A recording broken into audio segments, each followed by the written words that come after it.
नमस्कार मैत्रिणींनो, साचीज मॉम किचनमध्ये तुम्हा सर्वांचं स्वागत आहे। आज आपण बनवणार आहोत भगर आणि बटाट्याचे परोठे।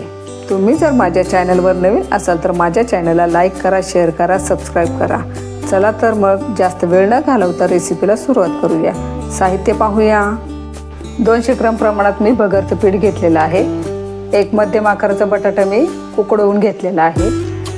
मिरची आणि जिरं थोडंसं मिक्सरमध्ये फिरून घेतलेलं आहे। हे 4-5 मिरच्या घेतलेल्या आहेत मी। हे चवीनुसार मीठ घ्यायचं आहे। हे शेंगदाणे मी भाजून घेतलेले आहे, अर्धी वाटी आहे। आणि ह्या 2-3 मिरच्या आहेत चटणीसाठी। मिक्सरचं भांडे घेतलेलं आहे मी, त्यामध्ये शेंगदाणे टाकायचे आहेत भाजलेले। आपल्याला सालीसहित टाकणार आहे मी। मिरच्यांचे काही तुकडे करून घेतलेले आहेत मी। चवीनुसार मीठ टाकायचं आहे आपल्याला। तुमच्याकडे उपवासाला कोथिंबीर, आलं आणि जिरं खात असाल तर तेही तुम्ही ॲड करू शकता। थोडंसं पाणी टाकायचं आहे आपल्याला आणि मिक्सरमध्ये फिरवून घ्यायचं आहे। मिक्सरमध्ये फिरवून झालेली आहे आपली चटणी। बटाटा आपल्याला किसणीवर किसून घ्यायचा आहे।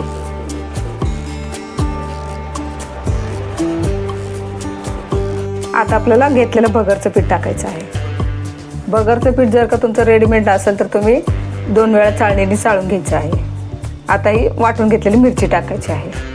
चवीनुसार मीठ टाकायचं आहे। सर्व जिन्नस अगोदर आपल्या हाताने मिक्स करून घ्यायचं आहे। बटाटा ओलसर असतं त्यामध्येच आपल्याला अगोदर पीठ मळून घ्यायचं आहे। सर्व बटाटा आपण पिठामध्ये छान मिक्स करून घेतलेला आहे हाताने असा।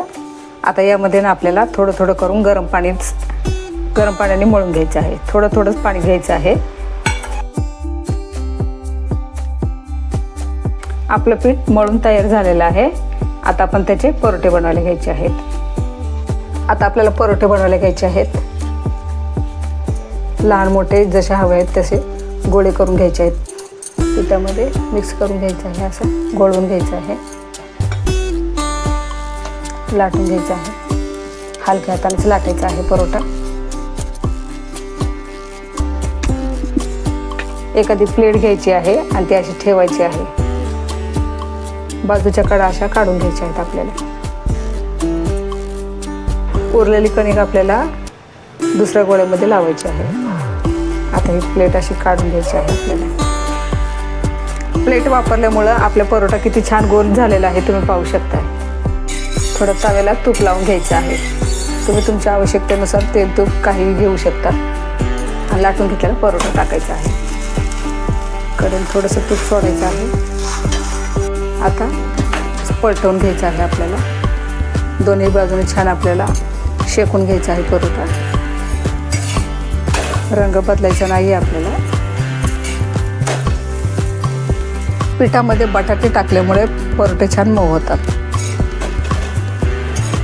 दोन्ही बाजूने छान शेकून झालेला आहे आपला परोठा। आता आपण काढून घ्यायचा आहे।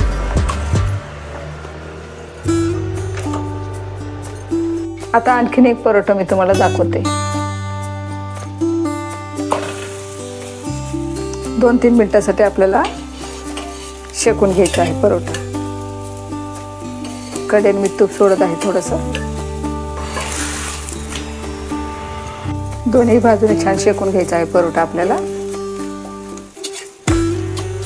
आपला दुसरा परोठा देखील तयार झालेला आहे। आता तो मी काढून घेत आहे।